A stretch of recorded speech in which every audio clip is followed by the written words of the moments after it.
why Christmas is so happy. Yes. It's the most wonderful time in 8 years. Judge Napolitano. What's up, buddy? Hello, Jamie. Good morning, my friend. How are you? Merry Christmas early, but Merry Christmas. Merry Christmas to you too, my friend. Always good talking to you, JudgeNap.com. You take some time off, though, this month, don't you? I do, yes. I'll be off the last 2 weeks of the year.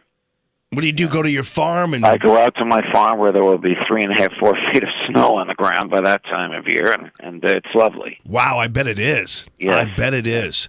So we're looking at all of this recount stuff, and we're looking at now these electors who have come out, the Hamilton electors, who are now saying that we're on a drive to basically get 37 electors to switch their votes and basically abandon Donald Trump and cause him to go below the threshold of electoral votes so that we can somehow remove him or get rid of him or what have you. What do you make of this movement?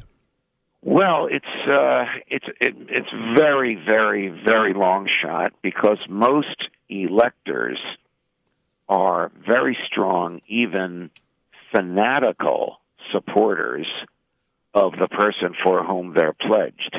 So imagine if you were an elector from Missouri for Donald Trump and someone came to you and said, I want to talk you into voting for somebody else or voting for Hillary. I mean, there would be simply no chance of that.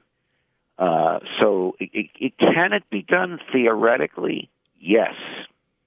Can a Missouri or New Jersey state law be enforced in Washington, D.C.? No.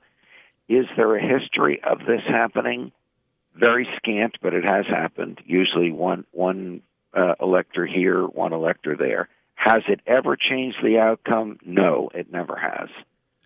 Well, and interestingly you're enough, talking about a political revolution in the public were this to happen. Even though Mrs. Clinton won by 2.5 million votes, the country is settling into the concept and accepting the reality of Donald Trump as the next president.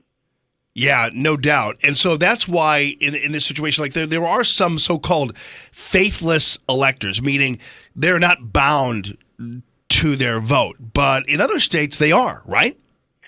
Well, in most states, they are. But as I said, it's very difficult for the state to enforce the law. The Electoral College votes are actually, they're cast in your home state, but they are opened and counted in Washington, D.C., and they're opened and counted by the Vice President of the United States, right, Joe Biden.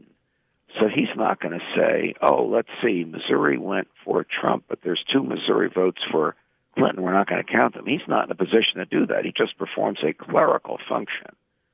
But you're talking about a revolution, if this word, I don't mean bloody, I mean in terms of the emotional resistance to this.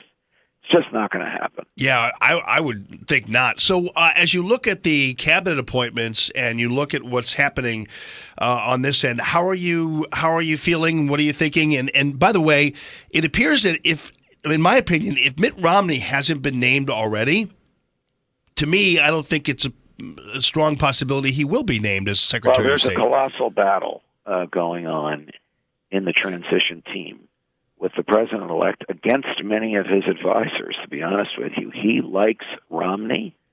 He likes the man. He likes the symbolism of taking his fiercest opponent and bringing him into his team in what is arguably the most important cabinet position there is. He feels simpatico and compatible with Romney. Look, the Secretary of State does not set the foreign policy of the United States. The president does. But the Secretary of State is almost an alter ego for the president.